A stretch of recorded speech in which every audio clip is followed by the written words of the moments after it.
Welcome to Sleep Nostalgia. Tonight, I'll be reading the classic fairy tale, Briar Rose, better known to some as the Sleeping Beauty.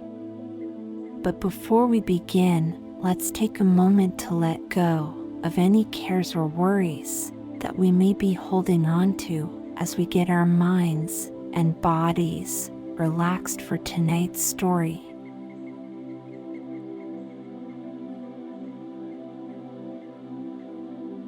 Take a moment to get comfortable and focus on your breath. I'm going to guide you through a technique called Progressive Muscle Relaxation. You're welcome to follow along or just continue to deeply breathe. With today's technique, we're going to alternate between tensing and relaxing the muscles in your body. Every time you release the tension in your muscles, envision yourself sinking deeper and deeper into relaxation. Starting with your shoulders, I'd like you to lift them up, squeezing all the way to your ears. Feel your muscles tense for a count of 5. I'll count down. 5, 4, 3, 2, and 1. Now slowly let your shoulders relax for another 5 seconds.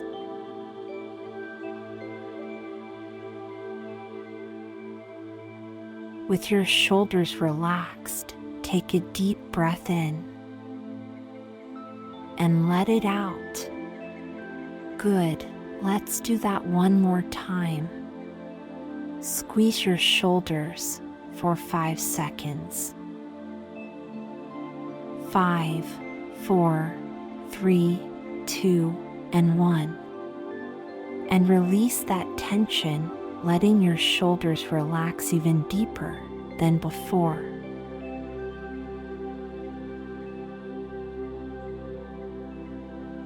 I'd like you to take a deep breath, and this time, squeeze your arms for another count of 5.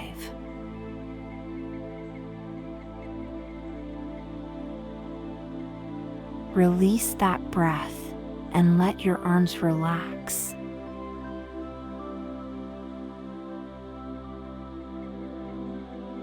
Good. Let's repeat that exercise, but this time clench your fists along with your arms.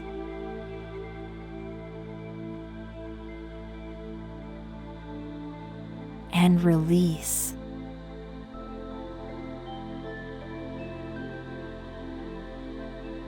Moving on to your lower body, for the next 5 seconds, I want you to squeeze your legs.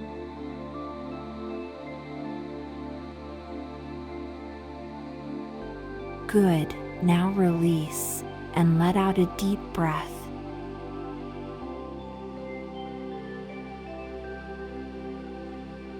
Squeeze again.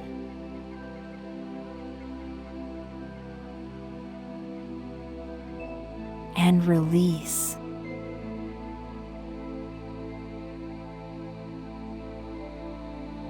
We'll end all the way down at your toes.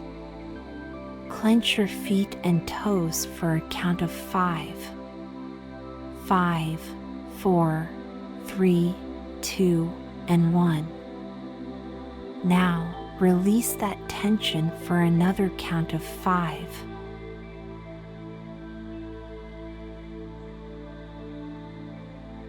Take a deep breath and clench once more. 5, 4, 3, 2, and 1. Let that breath out and release. Continue to deeply breathe as we move into today's story.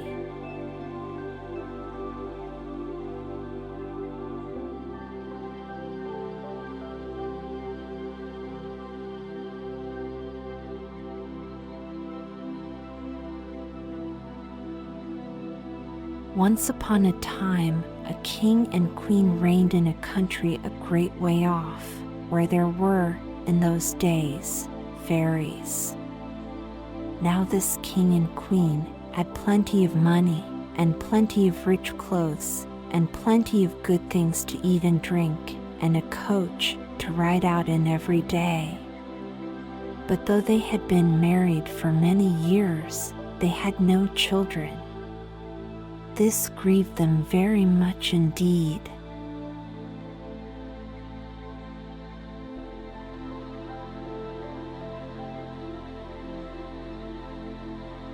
One day, as the queen was walking in her garden by the side of the river, she saw a poor little fish that had thrown itself out of the water. It lay gasping and nearly dead on the bank. Then the queen took pity on the little fish and threw it back again into the river. Before it swam away, it lifted its head out of the water and said, "I know what your wish is, and it shall be fulfilled. In return for your kindness to me, you will soon have a daughter."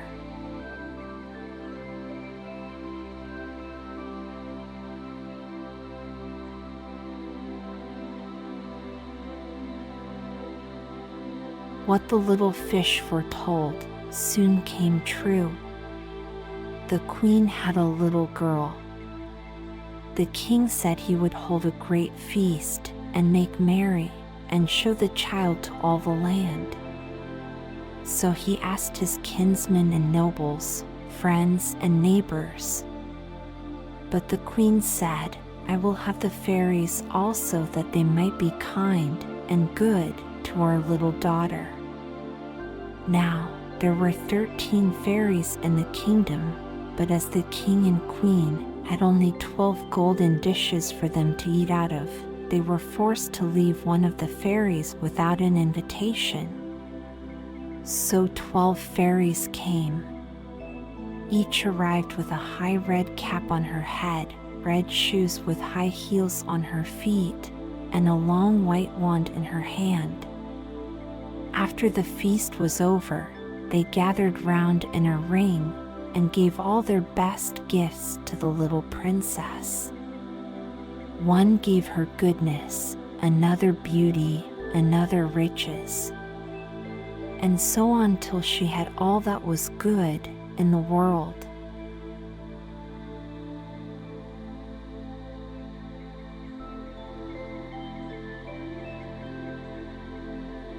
Just as 11 of them had done blessing her, a great noise was heard in the courtyard. Word was brought that the 13th fairy was come, with a black cap on her head, black shoes on her feet, and a broomstick in her hand. Up she came into the dining hall. Now, as she had not been asked to the feast, she was very angry and scolded the king and queen very much. She set to work to take her revenge. So she cried out, "The king's daughter shall, in her 15th year, be wounded by a spindle and fall down dead."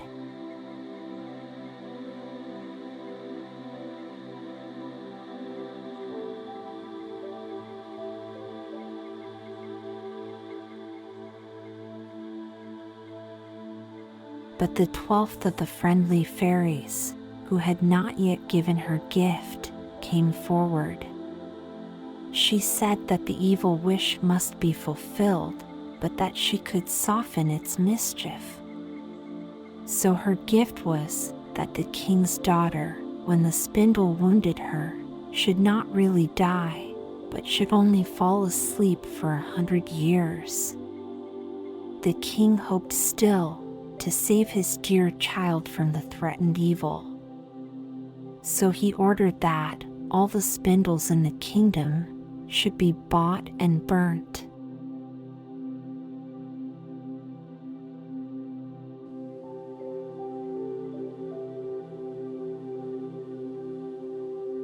all the gifts of the first 11 fairies were in the meantime fulfilled, for the princess was so beautiful, well-behaved, good, and wise, that everyone who knew her loved her.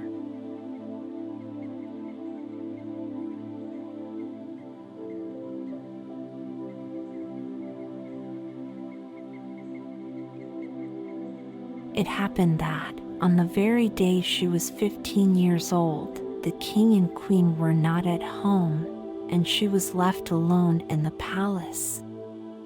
So she roved about by herself and looked at all the rooms and chambers, till at last she came to an old tower, to which there was a narrow staircase ending with a little door.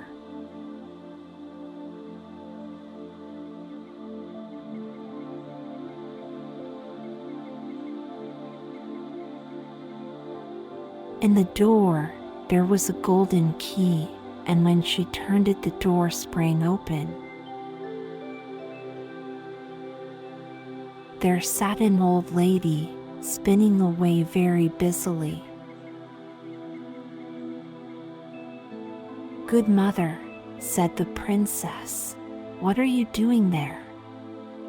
"Spinning," said the old lady, and nodded her head, humming a tune, while buzz went the wheel. "How prettily that little thing turns round," said the princess. She took the spindle and began to try and spin. But scarcely had she touched it before the fairy's prophecy was fulfilled. The spindle wounded her, and she fell down lifeless on the ground. However, she was not dead, but had only fallen into a deep sleep.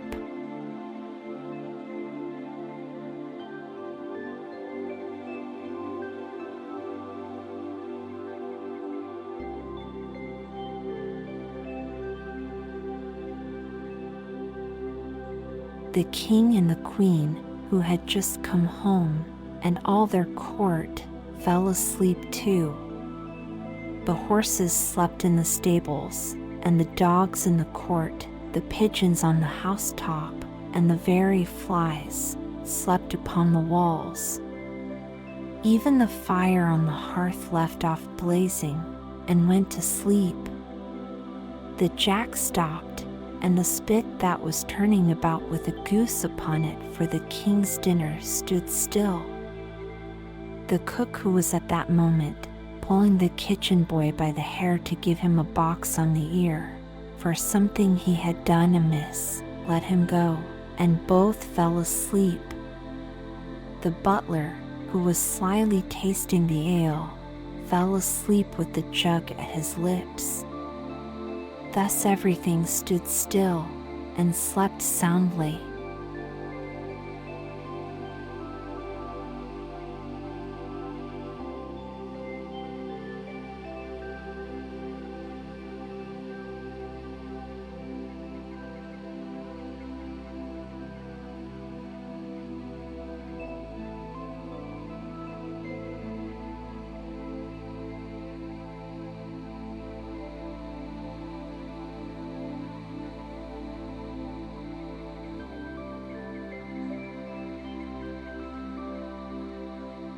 A large hedge of thorns soon grew round the palace.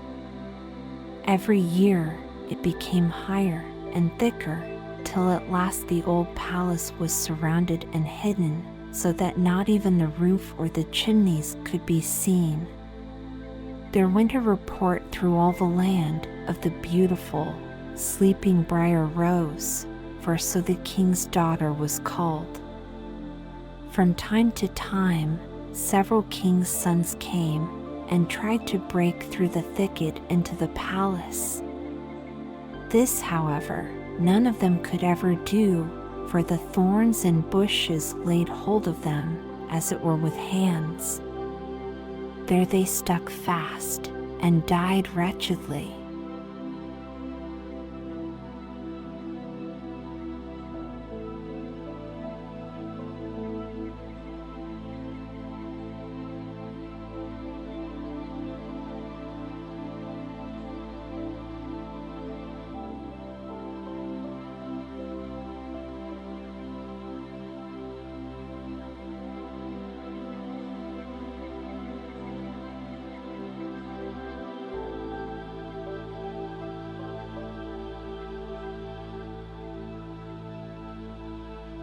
After many, many years, there came a king's son into that land.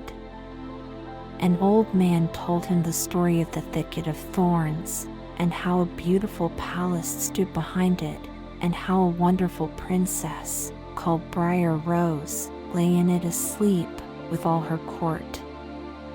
He told, too, how he had heard from his grandfather that many princes had come and had tried to break through the thicket, but had all stuck fast in it and died. Then the young prince said, "All this shall not frighten me. I will go and see this Briar Rose." The old man tried to hinder him, but he was bent upon going.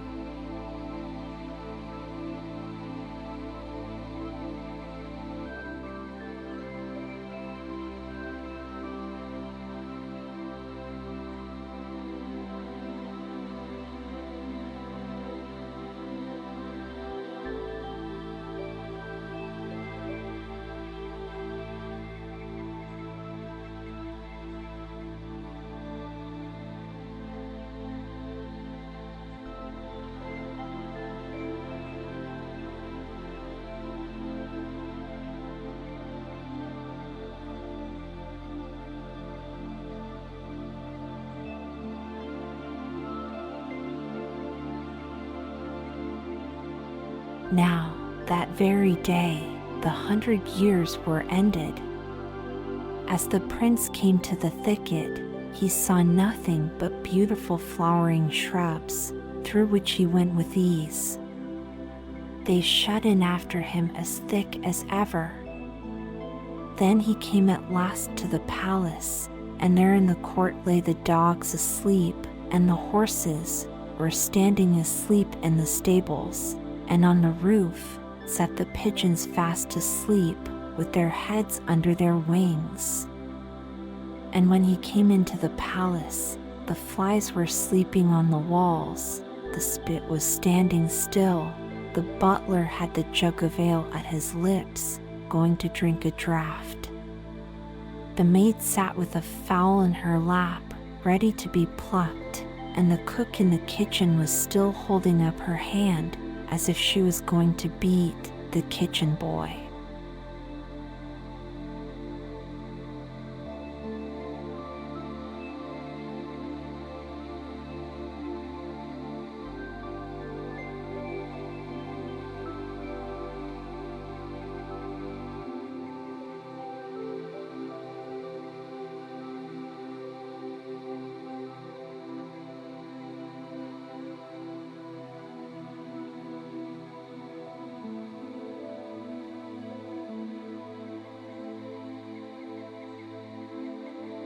Then he went on, still farther. All was so still that he could hear every breath he drew. At last he came to the old tower and opened the door of the little room in which Briar Rose was. And there she lay, fast asleep on a couch by the window. She looked so beautiful that he could not take his eyes off her.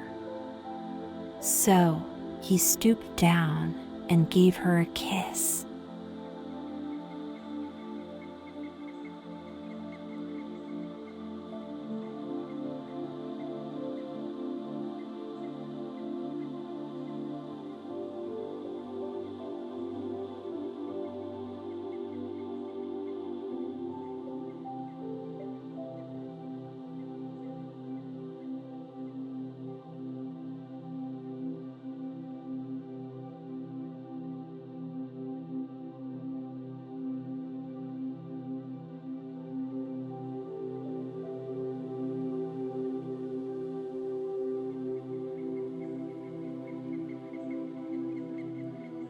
But the moment he kissed her, she opened her eyes and awoke. She smiled upon him, and they went out together. Soon the king and queen also awoke, and all the court. They gazed on each other with great wonder.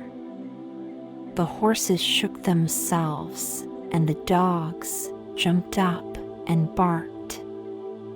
The pigeons took their heads from under their wings, looked about, and flew into the fields. The flies on the walls buzzed again, the fire in the kitchen blazed up. Round went the jack, and round went the spit with the goose, for the king's dinner upon it. The butler finished his draught of ale, the maid went on plucking the fowl, and the cook gave the boy a box on his ear.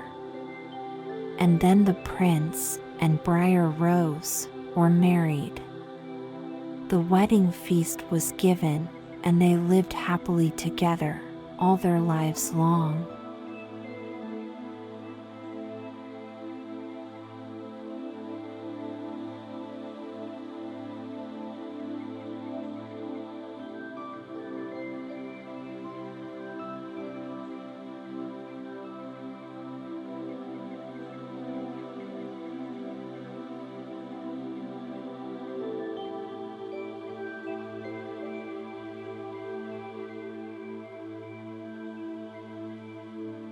I hope today's session helped you to drift into a peaceful rest.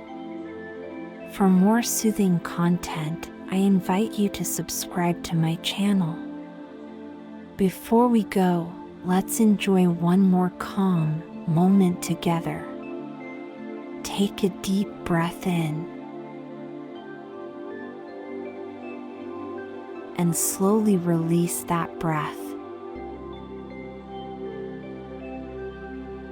Another breath in and another breath out. Breathe in, breathe out. In and out. That's our session for today. As the music continues to play, keep taking deep, relaxing breaths. I hope we see each other again soon. Until then, have a good rest.